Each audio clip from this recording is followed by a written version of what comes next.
Today we're going to roast 1.2 kilos of coffee on this Kaleido M10 home coffee roaster. This is the largest capacity home coffee roaster that I've roasted on.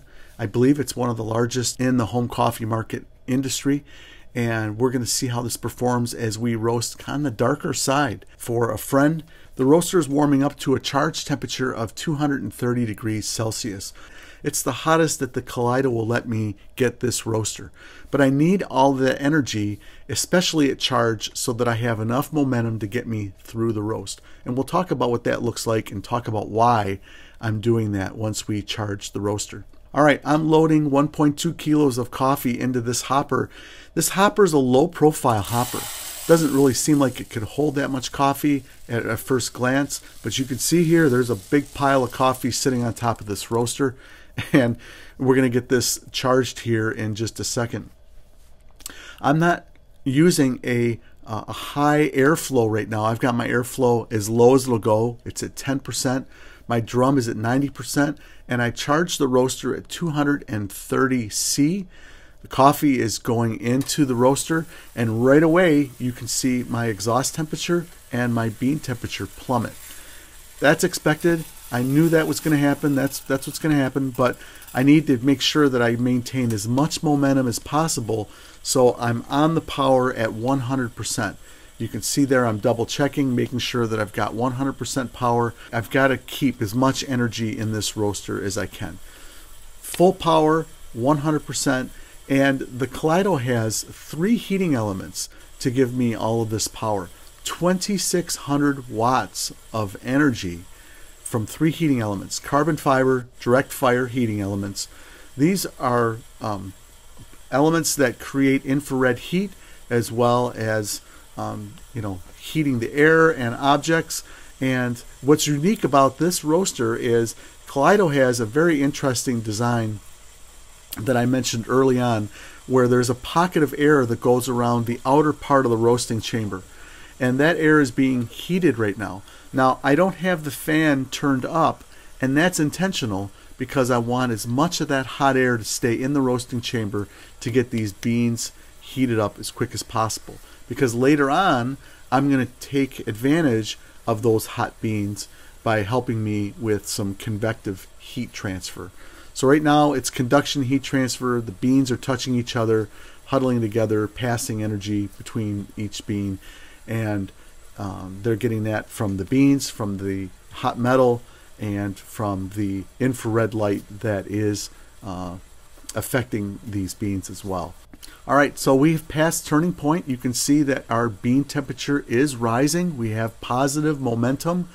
We will see that the exhaust temperature has stopped declining, has leveled off, and ultimately will climb. It's probably going to climb about 5 degrees Celsius from this point through the end of the roast. And again, I'm pushing this roaster to its limits. 1.2 kilos, this is full capacity. Well, what does that mean? What does full capacity mean? In the coffee roasting world, when somebody says, my roaster is a 10 kilo roaster, the manufacturer says that it's a 10 kilo roaster, but the reality is that nobody is going to roast 10 kilos of coffee in that roaster. Generally speaking, there's like an 80% rule. Depends on the roasting manufacturer. They may vary that somewhat. Got full power, 100% going, and I'm trying to maintain as much energy in this roast as I possibly can.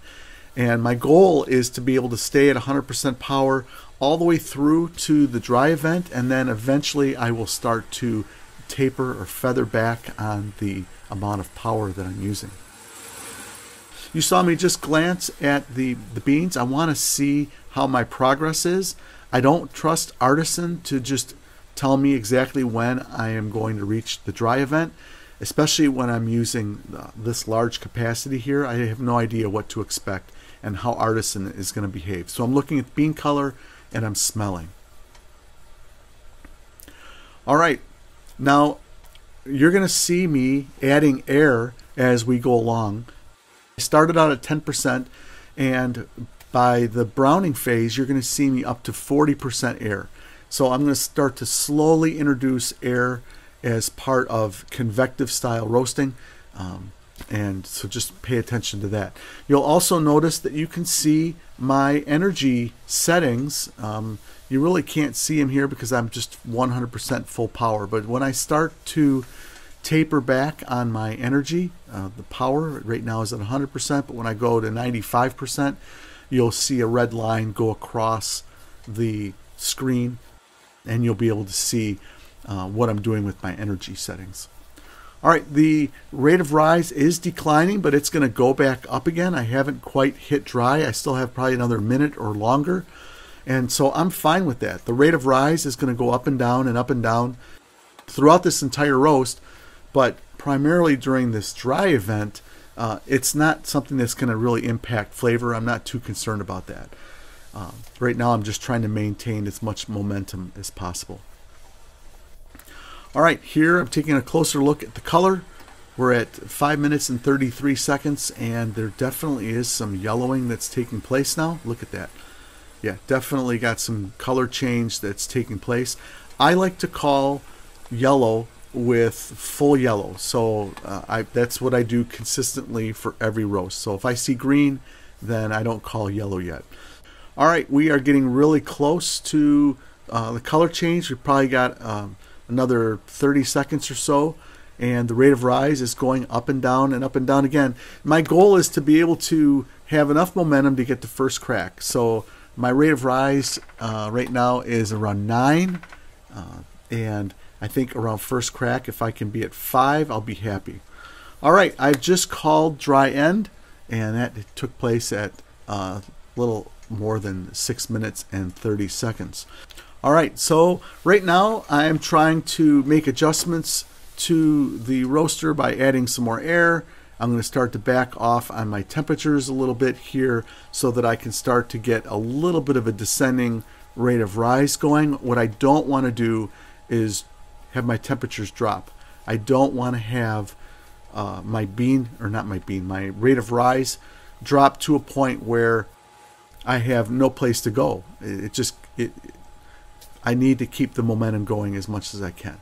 So you're going to see a somewhat sideways rate of rise.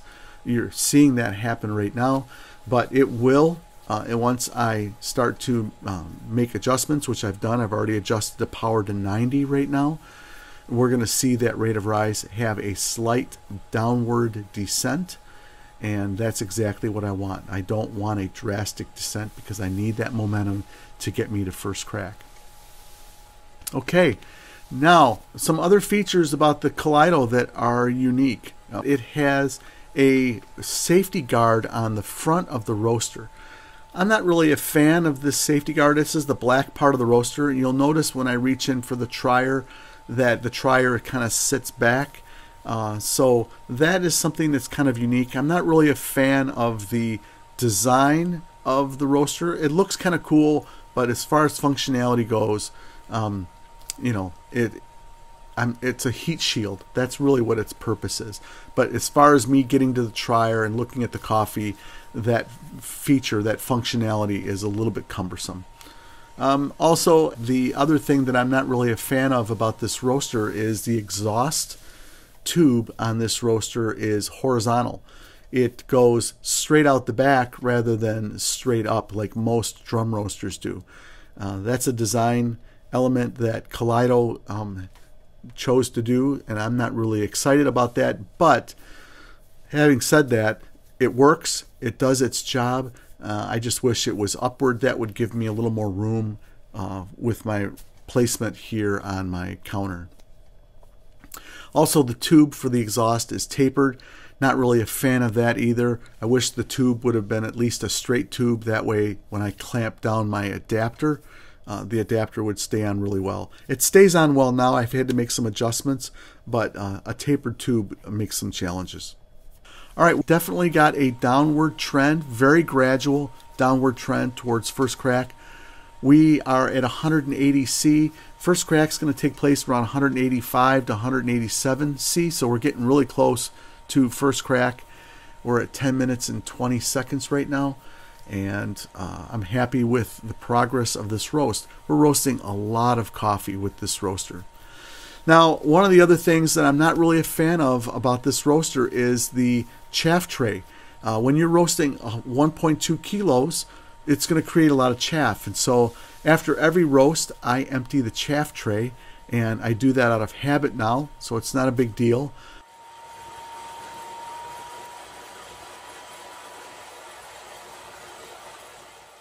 And I wish that this roaster had a larger chaff tray.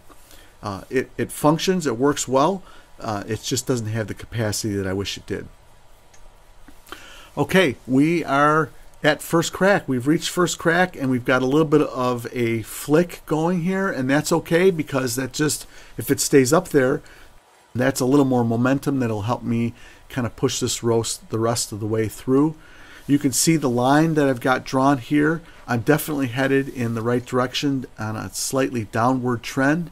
And I believe what will happen is that I'll get a little bit of a crash that comes after this as well, and that'll take me a little bit below that imaginary line that I drew, showing my overall direction of my rate of rise.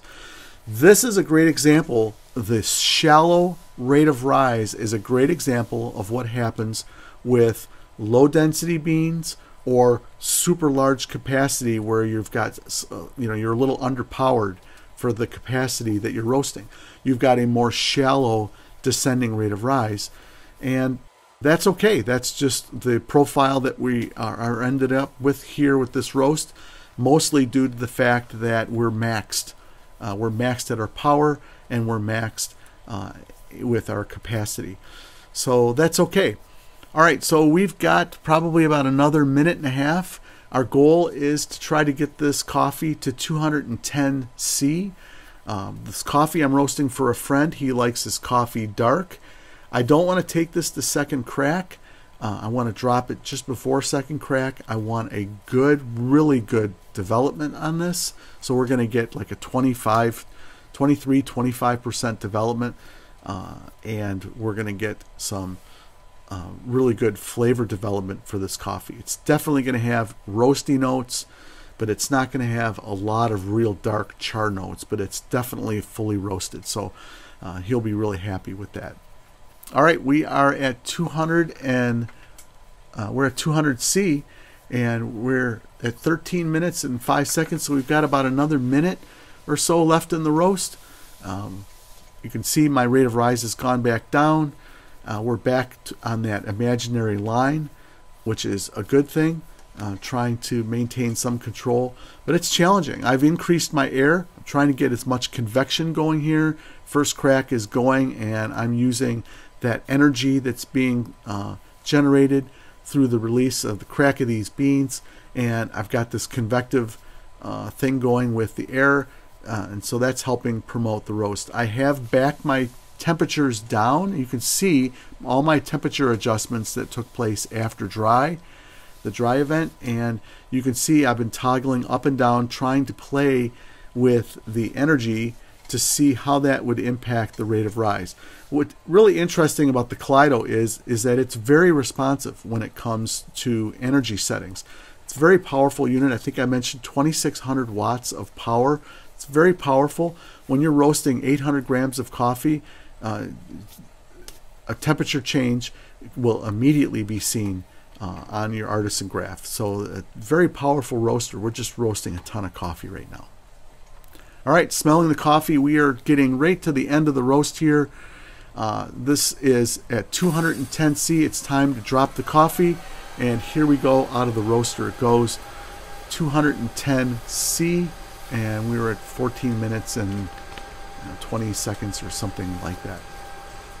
Next goal is to get the coffee cooled off. You can hear the air being sucked through the beans by two powerful fans. The roaster does a great job of that. Take a look at the color on those beans. That's definitely a solid medium, kind of solid medium, leaning towards the darker side of medium. So that's going to give us a moisture loss of over 15%, and that's exactly where my friend would want this roast level to be. So Overall, we've got a good roast, a successful roast. It smells great. Bean color looks good. Let's take a look at the phase percentages, and then we'll take a look at the moisture loss. All right, 45% of our roast was devoted towards the dry time. Again, it's 14 minutes and, what was that? 14 minutes and 27 seconds. That's a long roast. That's longer than I would have really liked, but that's what we ended up with at full capacity, 1.2 kilos. 4 minutes and 10 seconds was our browning phase at 29%. And then we had a 25, almost 26% development. So a really well developed coffee, definitely on the darker side. All right, let's check out and see what our moisture loss is going to be. We'll weigh these beans out. We started out with 1,200 grams green coffee, and now we have 1,009 grams of roasted coffee. Gives us a 15.9% moisture loss, so 16% moisture loss. This is definitely on the darker side, and my friend's going to be really happy. So overall, a successful roast. I wanted to give you an opportunity to see what the Kaleido M10 sealed second generation roaster, what it performed like when you want to roast a darker roast at 1.2 kilos of coffee. Well, I would love to hear your thoughts about what you've seen here in this video. Share your thoughts on what you think about the Kaleido and how it performed with this full capacity roast going dark. Also, if you've got a roaster, share the roaster you have and your experience roasting at full capacity on your roaster. How did that impact your total roast times? How did that impact your profile? And what would you have done differently? There's a lot of ways that you can support this channel. One is to hit the like button right now. The other is to subscribe. Also, if you want to support me, you can buy me a coffee. I'll have a link in the description below for you to do that.